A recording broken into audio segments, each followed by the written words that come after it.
Your doctor is not capable of healing your mind, and your therapist is unlikely to be all that useful either. If you ever experience disappointment with mental health professionals or alienation with the diagnosis and prescription approach to unseen illness, then this video is for you. Today, we're going to attempt to overcome the chronic limitations of medical intervention by focusing on 3 psychological questions: the question of depth, the question of breadth, and the question of integration. I've spent the last few years reading hundreds of books about trauma and healing and wellness, in addition to working one-to-one with a wide variety of clients, and I have seen what works and what doesn't work, what clearly doesn't work. In fact, the majority of people that I work with come to me after having already been through several different therapists, several different styles of prescription, and several failed attempts at healing. So what's the solution? Well, my intention with this video is to try and condense as much as I possibly can from all these years of experience and research to give you a hopefully digestible and, very importantly, an actionable approach to taking ownership of your own self-healing and withdrawing from the weak and inefficient and, frankly, often quite codependent dynamics of the current mental health field. So let's frame this question properly with today's inner work question from Barry. The reason that these videos exist is because people like yourself ask questions and prompt my mind. So this is today's question from Barry. Barry asked, do you think mainstream mental health systems can tackle the underlying traumas that lead to conditions such as bipolar, or is it such an autonomous route to heal at that deep level that the mainstream can only ever manage symptoms, even with acute mental health conditions? I'm thinking about the UK NHS services that I've experienced, and then a bit of gratitude. So, Barry, thank you to you for asking this question. It's something that I've got personal experience with, not only professionally, but also 6 years ago when I was back at university. I likewise had the very disappointing experience after nearly a decade of depression. Over a decade, actually, at that point. Over a decade of depression that went into suicidal territory at times, walking into my local doctor's office, and within 15 minutes of seeing a stranger, I have condensed my life history into a 5-minute story, matched against a checklist, and given the victim label of chronic depression and a strong suggestion to take this little bottle of pills. Thankfully, I have authority issues, and I didn't take that little bottle of pills. I took the 2-week extension on my dissertation, and I realized in that moment, a few months later I'd actually realized the outcome, but I realized in that moment I needed to heal my mental health. And that's what I did for the next 2 years after graduating, and here I am today, having learned a lot. Whoop-de-doo, I'm the wounded healer, but this video isn't about me. It's about the system itself and what we can do to try and break out of that very limiting way of approaching complex internal issues. Barry makes the point quite rightly of looking at underlying trauma and how a lot of our mental health care is about managing symptoms. You're very familiar with the idea that if you've been on antidepressants or antipsychotics or anti-anxiety medications, the typical byproduct of those kinds of substances is a narrowing of the range of perceptual experience. You don't experience as much of the horror and the terror and the sheer frustration of living with something which isn't working inside of you. But you also don't get to see the beauty and the joy and the genuinely ecstatic elements of life either. You get narrowed into the grey zone. That's managing a symptom. I don't want this video to be too much of a focus on the problems themselves. It could be a rant video, but I've got a friend who's a doctor. I've learnt a lot about the medical system and how even my country, the UK, and the NHS works in regards to mental health. There is a rising trend towards talking about things, but talk therapy, cognitive behavioral therapy, and ultimately the prescription model of healing are fundamentally limited. They are useful at the very, very beginning of realizing that something is wrong and you need to manage the symptom. But symptom management gets nowhere towards the underlying root causes of trauma. And this is the question of depth, the first of the three questions, followed by breadth and integration. So we go to a therapist. What happens when we go to the therapist? Well, I've got a book, actually, that I want to hold up, written in 1971, and it's a bit of a controversial book, and we've got some quotes in here that will hopefully bring some insight into this conversation. Power in the Helping Professions by a man whose first name I can't say on YouTube because I think I will get censored if I say that name, but you can see it right there. He's talking about the moment when you go from physician to psychologist. And I've actually got two quotes that I want to bring forwards that will really frame the next level of this discussion. And hopefully we can get towards outcomes to encourage your own self-healing outside of these power imbalanced and, as I said, often quite limited, shallow and codependent systems. So, a quote from the book of the man who shall not be named. Like the organically ill patient who turns to a physician, the psychotherapeutic patient wants release from his suffering and sickness. At least, that is how it seems on the psychic surface. The deeper expectations are often quite different, and this is where we get to the truth of what people are seeking when they go to therapy. It's very interesting, kind of triggering. Unconsciously, at least in part, the patient often hopes to find a redeemer who will free him of all his problems and perhaps even awaken superhuman capacities inside of him. A very intelligent patient of mine who, in addition to her severe neurosis, also suffered from frequent colds, confessed to me a few months after the start of the analysis, key point, that she had hoped through psychotherapy to become immune against all physical illness, and then continues a bit later on. The patient often looks to the psychotherapist not only for effective support in his fight against neurosis, but also for access to secret knowledge which will enable him to solve all of life's problems. Final bit of the quote and then we'll unpack it. At the start of the therapy, the relation between the therapist and the patient is often like that of the sorcerer and his apprentice. And the patient's sorcerer and apprentice fantasies have a very powerful effect on the therapist, in whose unconscious the figure of the magician or the savior begins to be constellated. The therapist starts to think that he is in fact someone with supernatural powers, capable of working wonders with his magic. And then goes on a little bit further. This is a heavily highlighted book, but I'm not going to read the whole book for you in this video. The point is clear. Someone goes to therapy with the secret, unconscious fantasy of being rid of their sickness in every single meaning of that sickness. This is a conditioning that we have been grown to believe as the parallel product of going to the doctor and getting the medicine and then getting better. And it's something which is actually confirmed in most of our histories. If you break your arm as a child, you go to the doctor, you get the cast, and then 3 months later, your arm is more or less healed. You went to the doctor because you were ill, and the doctor said, no more monkeys jumping on the bed. That's an English nursery rhyme if you know about monkeys jumping on the bed. But the doctor also said, put yourself in this cast. Anyway, the point is, we go to the doctor fixes us, and we go to the therapist and think that the therapist will also fix us.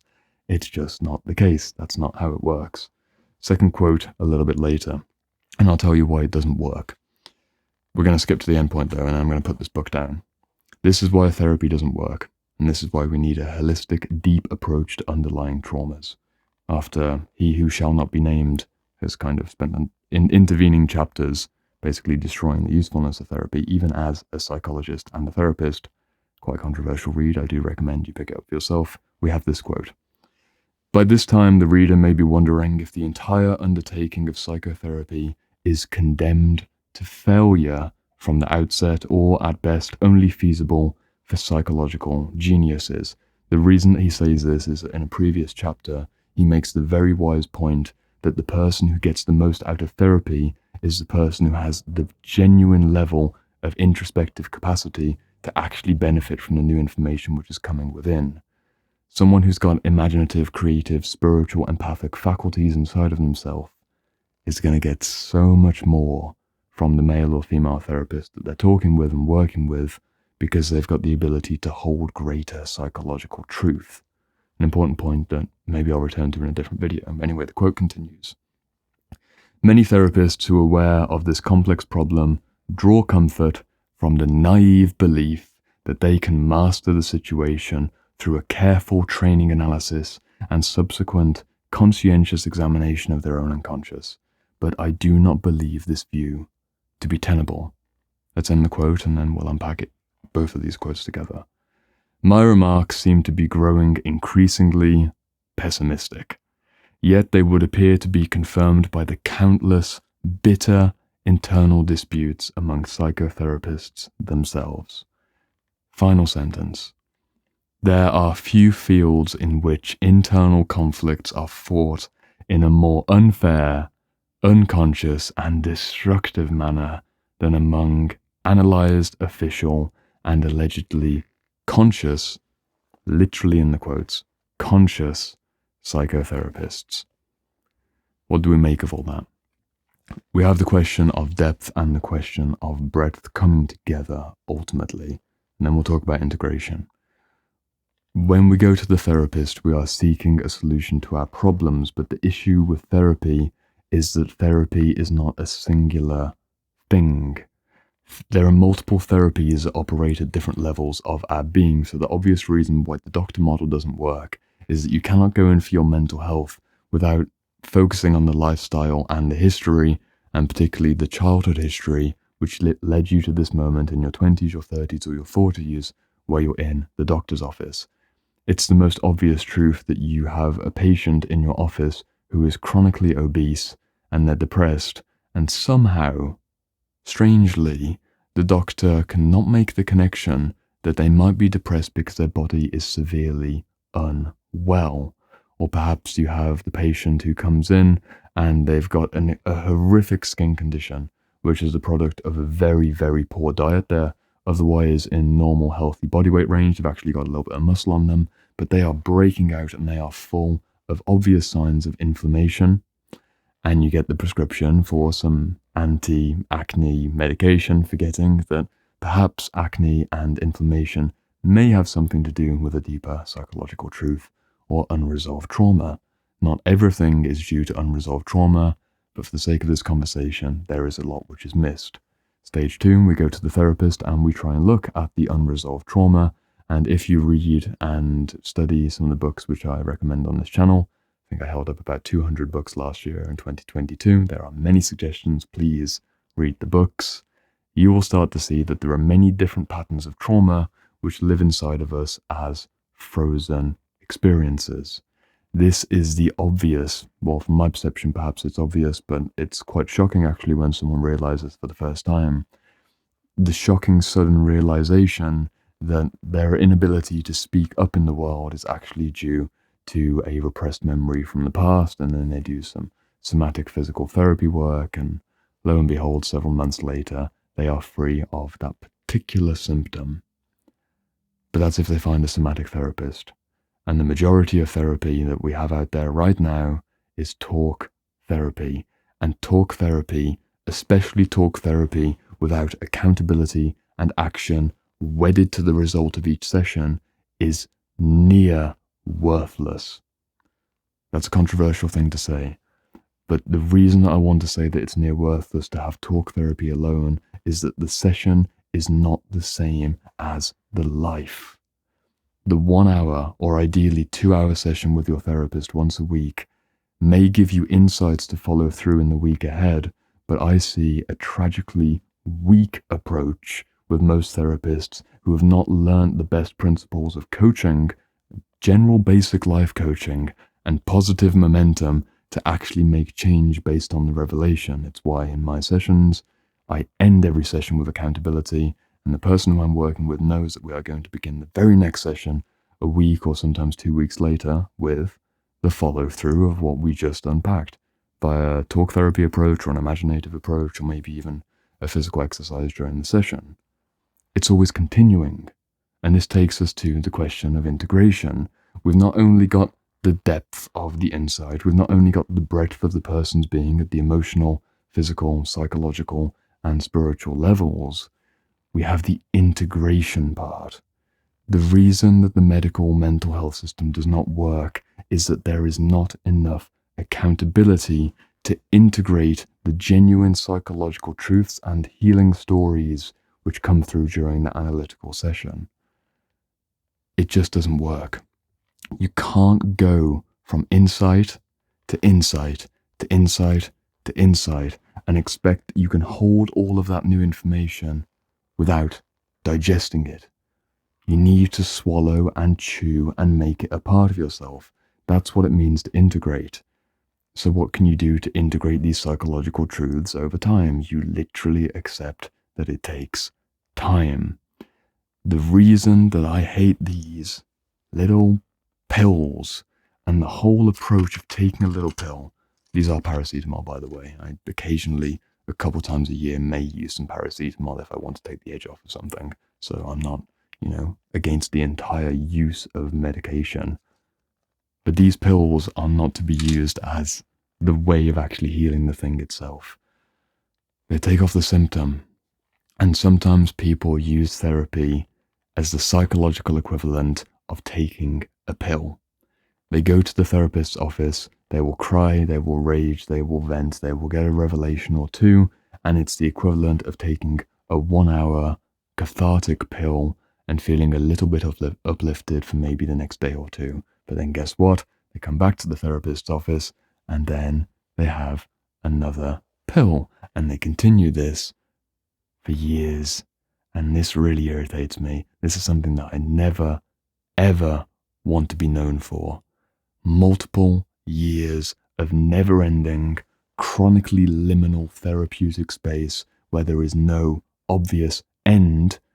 It won't be permanent, there's a paradox here, but there is an end to the healing process. And the end to the healing process is realizing that you're more or less put together and you have all of the tools that you need to self-regulate and self-manage on a daily basis without a therapist. That's the end point of healing. You don't need to keep going to a therapeutic support for 5 or 10 years unless you are really truly not aware that they might not be a very good therapist. You wouldn't expect to go to a doctor and it takes you 10 years to heal your broken arm. So why does it take 10 years to heal trauma?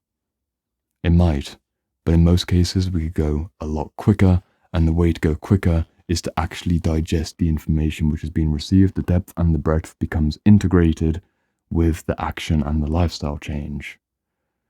Where do we take this from the philosophical to the practical sense to wrap up this video? You can't escape your lifestyle. You can't escape sobriety, fitness, and general positive diet. You can't escape the general diet of what you consume on the psychological level. If you are spending your day consuming garbage, and I mean 15-second attention span TikToks and YouTube shorts, and expecting that you're going to have the clarity to think straight, or that attention deficit disorder is truly the permanent prescription for the rest of your life, then you are sorely mistaken, because you are locked in a loop. You are locked in a loop of shallow attention. Therefore, you will always be at a deficit. There's so much victimization that goes on in space, and I think I'm going to get a bit ranty here. There is so much victimization, self-victimization, victim identity, self-labeling, and hooking on to different diagnoses as if they were your Myers-Briggs typology indicator, and that somehow gives you a reason to be chronically unwell and have the easy path in life, but that does not empower your actual potential. If I would have accepted that diagnosis at age 20 that I am chronically depressed and need those antidepressants, do you think there is a single fucking chance that I would have found the energy to read the way that I read, to build the business that I've built, to have built the body that I built, and the general feeling of happiness and fulfillment and purpose in this world, if I'm narrowed down to the grey zone? Let's imagine a scenario where I actually go to the therapist. I go to the NHS talk therapist, which I did for one session. Actually, it was a university therapist, which was referred through the hospital, more or less the same thing. And I had one 45-minute session with a wonderful, well-meaning woman in her middle age, and this is my own personal bias. Everyone needs different things.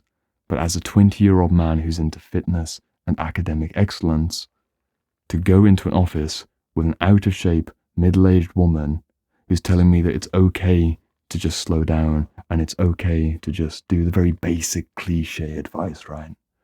That was insulting because I didn't feel seen and I hadn't even brought forwards very much of my story at all. It's not her fault. It's not the system's fault. It's not the therapist's fault.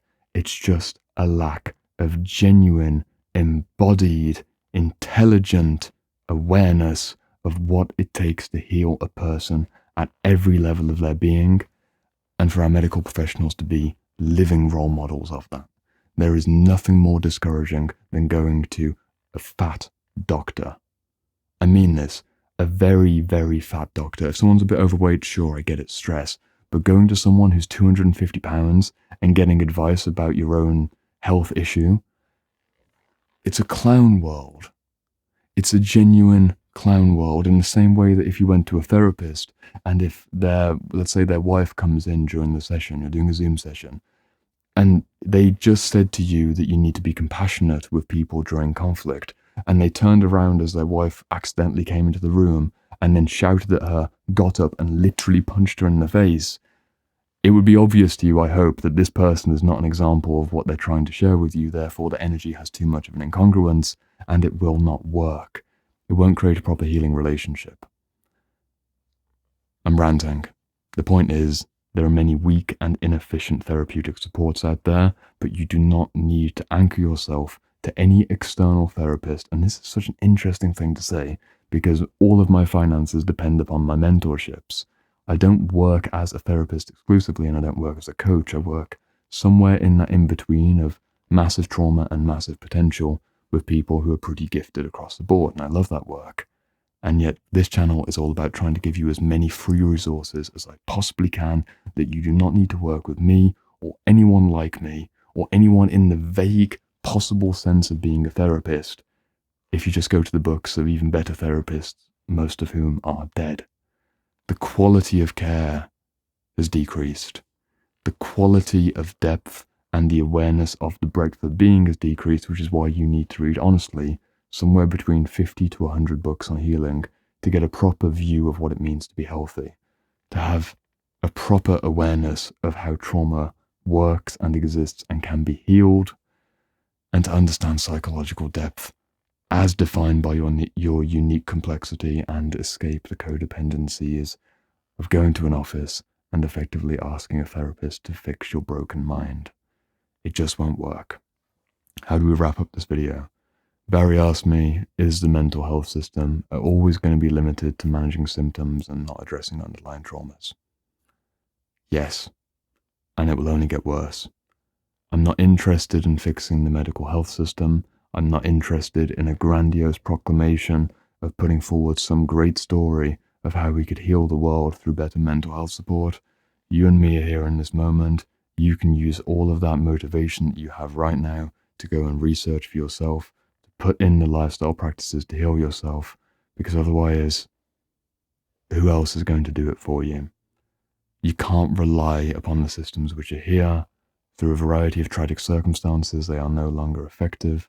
I do not think that you should wait for them to get better, but you don't need to wait to make yourself better. It will take many years. Realistically, it will take many years.